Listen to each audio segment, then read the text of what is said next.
The ജേർണലിസ്റ്റിലേക്ക് Iran president Ibrahim റൈസിയെയും വിദേശകാര്യമന്ത്രിയെയും കൊലപ്പെടുത്തിയതാണ് അതിനു പിന്നിൽ ഇസ്രായേലാണ് എന്ന വാദം ഇപ്പോൾ ലോകത്ത് വലിയ ചർച്ചയാവുകയാണ്. അത് ശരിയാണോ എന്ന് ഇറാൻ ഇതുവരെ സ്ഥിരീകരിച്ചിട്ടില്ല. പക്ഷെ അത് അങ്ങനെയാണെങ്കിൽ പിന്നെ എന്താണ് സംഭവിക്കാൻ പോകുന്നത് എന്ന് ഇസ്രായേലിന് ചിന്തിച്ചാൽ പോലും ഒരെത്തും പിടിയും കിട്ടുകയുമില്ല. അതുകൊണ്ടാണ് ഇസ്രായേൽ ഈ മരണവാർത്ത അറിഞ്ഞപ്പോൾ തന്നെ ഞങ്ങളല്ല ഇതിന് പിന്നിലെന്ന് പ്രഖ്യാപിച്ച് രംഗത്ത് വന്നത്.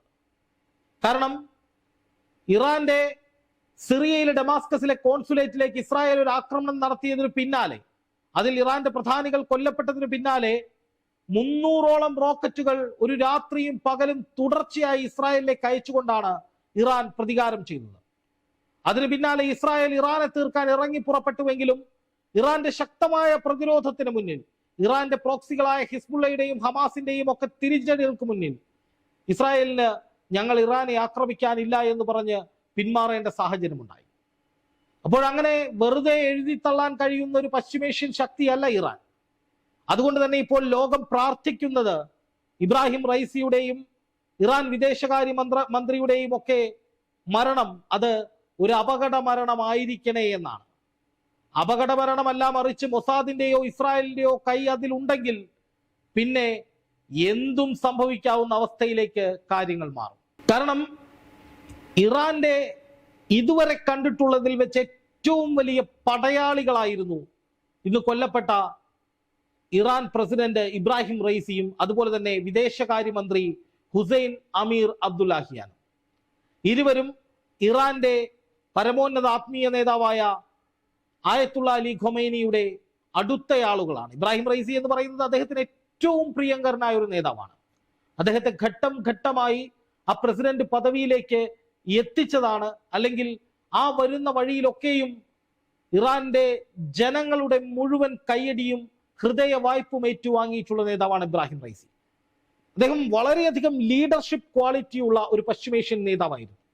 നമുക്കറിയാം, ഈ ഇസ്രായേൽ ഹമാസ് യുദ്ധം ആരംഭിച്ച ഘട്ടത്തിൽ തന്നെ ഇസ്രായേലിനെ കയറൂരി വിട്ടാൽ അത് പശ്ചിമേഷ്യക്ക് മുഴുവൻ അപകടമാകുമെന്നും ഇസ്ലാമിക രാജ്യങ്ങൾക്കുള്ള ഒരു വലിയ മുന്നറിയിപ്പാകുമെന്നും പറഞ്ഞ് ഇസ്രായേലിനെ തുടക്കത്തിൽ തന്നെ ഉപരോധിച്ച് പിന്മാറ്റിപ്പിക്കണമെന്ന ഉറച്ച നിലപാട് OIC-യിലും അറബ് ലീഗിലും ഒക്കെ സ്വീകരിച്ച നേതാവായിരുന്നു ഇറാന്റെ പ്രസിഡന്റ്.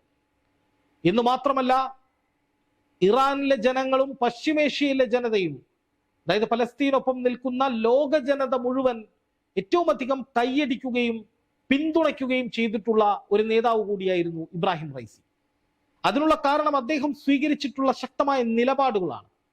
ഇസ്രായേലിനെതിരെ എല്ലാ കാലത്തും അദ്ദേഹം സ്വീകരിച്ച നിലപാടുകൾ അത് ഏതെങ്കിലും തരത്തിലുള്ള ഒരു അതിർത്തി വിഷയമോ അല്ലെങ്കിൽ ഒരു യുദ്ധ കാരണമോ അല്ല, മറിച്ച് ഓരോ തവണയും അദ്ദേഹം നിലപാടുകൾ ആവർത്തിച്ചുറപ്പിച്ച് പറയുമ്പോൾ അദ്ദേഹം പറഞ്ഞിരുന്നത് മുഴുവൻ ഗസയിൽ കൊല്ലപ്പെടുന്ന പാവങ്ങളെ കുറിച്ചായിരുന്നു, ഗസയിൽ മരിച്ചു വീഴുന്ന പിഞ്ചു കുഞ്ഞുങ്ങളെ കുറിച്ചായിരുന്നു.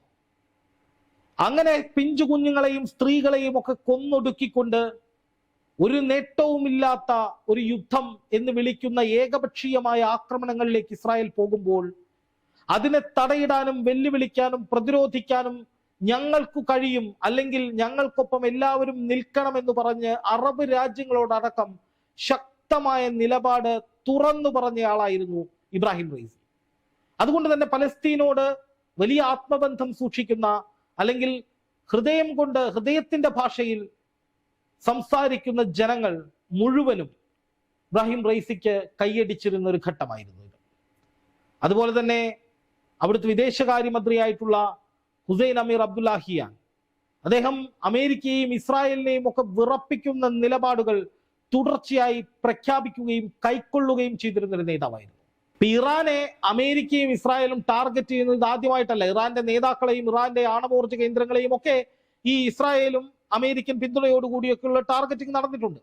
ഇപ്പൊ ഖസീം സുലൈമാനിയുടെ കൊലപാതകം, ഇറാന്റെ പരമോന്നത പദവിയിലിരുന്ന ഒരു സൈനിക തലവനായിരുന്നു, അദ്ദേഹത്തിന്റെ കൊലപാതകം അമേരിക്കയാണ് നടത്തിയത് അതിന് പിന്നിൽ എന്ന് ഇറാനാണ് ആദ്യം കണ്ടെത്തിയത്.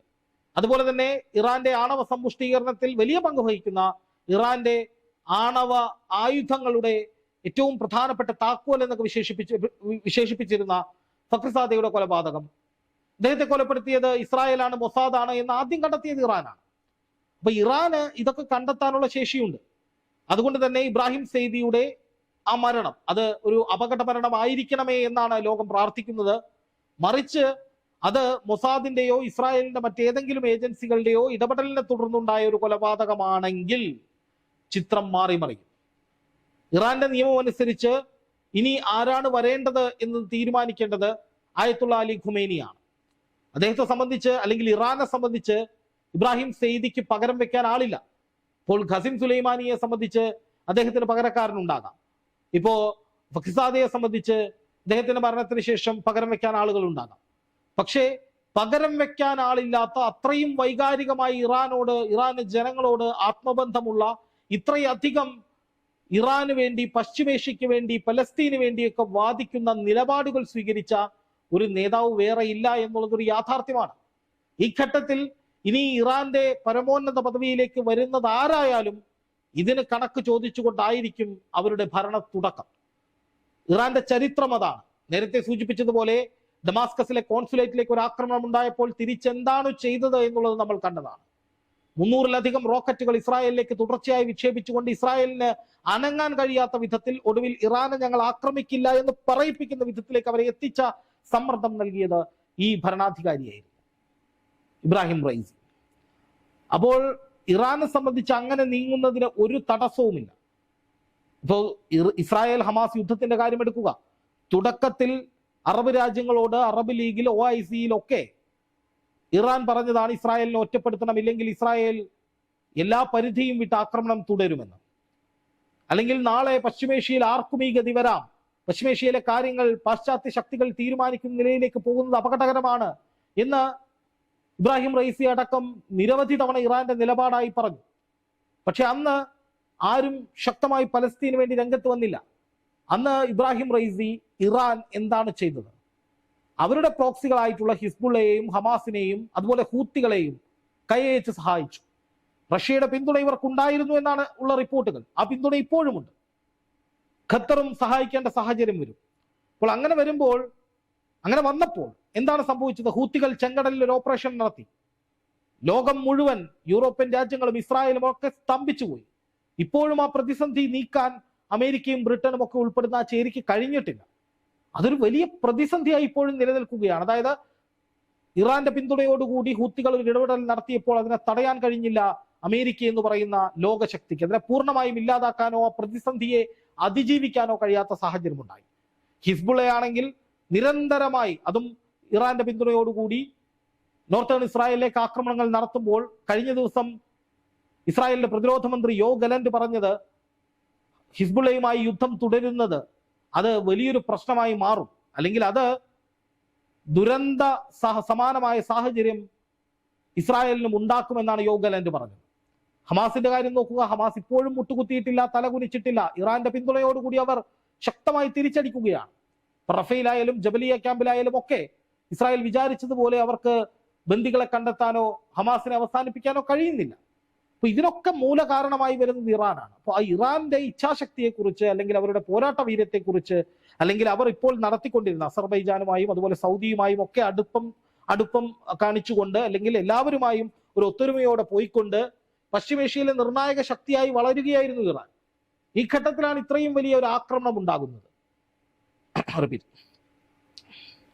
ഇതിനിടയിലാണ് ഇത്രയും ദാരുണമായ ഒരു സംഭവം ഉണ്ടാകുന്നത്, ഈ മരണം ഉണ്ടാകുന്നത്.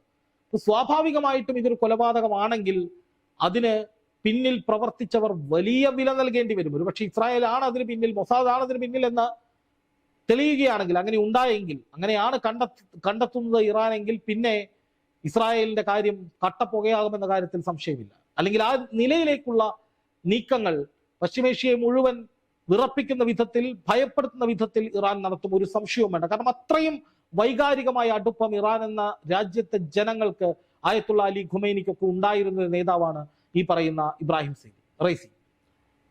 അതുപോലെ ഇന്ത്യ ഇപ്പോൾ സ്വീകരിച്ചിരിക്കുന്ന നിലപാടെന്ന് പറയുന്നത് ഞങ്ങൾ ഇറാനൊപ്പമാണ് എന്നുള്ളതാണ്. പ്രധാനമന്ത്രി നരേന്ദ്രമോദി അത്തരത്തിലൊരു ട്വീറ്റും നടത്തിയിട്ടുണ്ട്.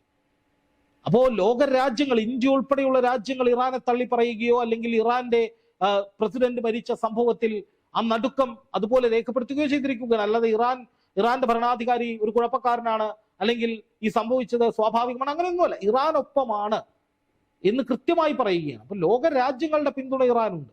ഇസ്രായേൽ ആണെങ്കിൽ അനുദിനം ഒറ്റപ്പെട്ടുകൊണ്ടിരിക്കുന്ന ഒരു സാഹചര്യമാണ് ഇപ്പോൾ ഉള്ളത്.